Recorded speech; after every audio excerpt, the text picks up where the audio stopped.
De l'authenticité, du terroir, du lait cru, du fermier dans la mesure du possible, condition qu'il soit bon bien entendu, c'est pas tout de vendre du fermier. Pourquoi ce métier? Parce que j'y suis tombé complètement par hasard dedans. Je cherchais un boulot, le temps de me faire embaucher en tant que commercial dans une entreprise.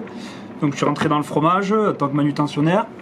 Et puis ça m'a plu, j'ai fait de la fabrication, j'ai fait de la vente. Et puis voilà, totalement par hasard, et la Lozère, parce que depuis tout petit je voulais venir m'y installer, je venais y passer mes vacances.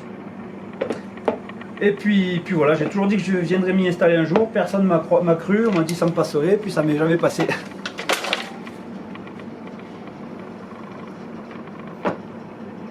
Donc ça c'est des commandes en fait, les gens passent commande et au moins 24 heures à l'avance, et puis on leur prépare le plateau. Un peu sur mesure en fonction du nombre de personnes. J'essaie de mettre à peu près 100 grammes de fromage par personne et 50 grammes de charcuterie par tête. Alors quel type de fromage? J'ai envie de dire de tout. Du fromage français, surtout tous les grands AOP français, européens. Bon, on peut retrouver du Manchego espagnol, du parmesan italien, du gorgonzola, du gouda fermier. Du Blue Shropshire, donc ça c'est un fromage que je viens de rentrer là, dans les produits anglais. Qu'est-ce que j'ai? J'ai aussi du cheddar, après j'ai tous les grands AOP français, beaucoup de fromage du coin aussi, donc malheureusement ici on est dans l'AOP Bleu d'Auvergne, mais en local on n'a pas de fromage AOP, donc on a un peu de tout. Des fromages de brebis d'à côté, des fromages de vache d'un petit producteur à côté, un peu de crèmerie aussi, avec des produits locaux. Là vous pouvez retrouver par exemple, ça c'est le Chaudérac, donc c'est un peu la même technologie qu'un Romblochon.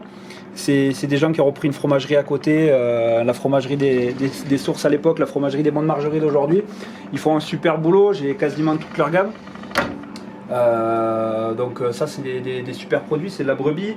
Vous pourrez retrouver aussi par exemple le Roquefort Vieux Berger, qui est le plus petit faiseur de Roquefort en activité, avec toutes les typicités du produit. Donc un fromage qui n'est pas très crémeux, c'est pas le plus fort. J'ai un autre Roquefort un peu plus costaud, mais celui-ci beurré, il forme en bouche, c'est une merveille. Après, par exemple, vous pouvez retrouver aussi tous les produits de la fromagerie Ars à Chambon-le-Château. C'est surtout pour moi, c'est la personne que j'aime beaucoup. Le mec, il a repris une boutique qui était quasiment à l'abandon. Il a eu le cran de reprendre cette fromagerie qui fait, je crois, je ne vais pas vous dire de bêtises, mais 3000 m². Il est tout seul, il démarre petit à petit. Donc ça, c'est des gens qu'il faut aider. Il fait des produits qui ont du goût, qui sont bons. Vous pourrez retrouver aussi un grand classique, c'est une de mes meilleures ventes, le Saint-Nectaire fermier, affiné sur paille. Un produit à tomber par terre. Comme je parlais aussi tout à l'heure, donc le salaire tradition. Il faut savoir que le salaire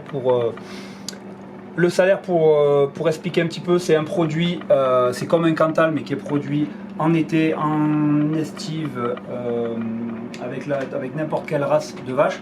Mais le salaire tradition, c'est du salaire avec du lait de salaire. Et il faut savoir que la salaire, pour qu'elle donne son lait, il faut qu'il y ait le veau sous la mer, que le veau fasse la première tétée pour détendre la mer et qu'elle puisse donner son lait. Les traites ne sont pas mélangées, c'est-à-dire que la traite du matin est directement transformée, la traite du soir est transformée également. Donc du coup c'est un boulot de taré. Il faut que les vaches soient en extérieur, en estive, donc qu'il y ait les veaux d'un côté, les mères de l'autre. Ça c'est pour ça qu'il reste très peu de producteurs qui font encore ces fromages aujourd'hui. Et c'est un produit typiquement de crèmerie fromagerie que je me devais de travailler. Voilà, et puis il y a tellement d'autres produits. J'aimerais parler aussi des produits de Manu Belin. Le Célarien, le Bellinou, voilà, c'est un petit jeune qui a mon âge, qui s'est lancé dans la transformation il n'y a pas longtemps, qui fait du super boulot. C'est du lait cru, c'est un bon produit. Il donne pas d'ensilage à ses vaches. Il y a tout un travail de bien-être animal qui est important à mon goût. C'est pour ça que voilà, quand j'ai fait ma sélection, j'ai essayé d'aller chercher vraiment jusqu'au bout tous ces petits détails pour proposer des produits haut de gamme, bons et respectueux dans la mesure du possible de l'environnement et du bien-être animal, etc.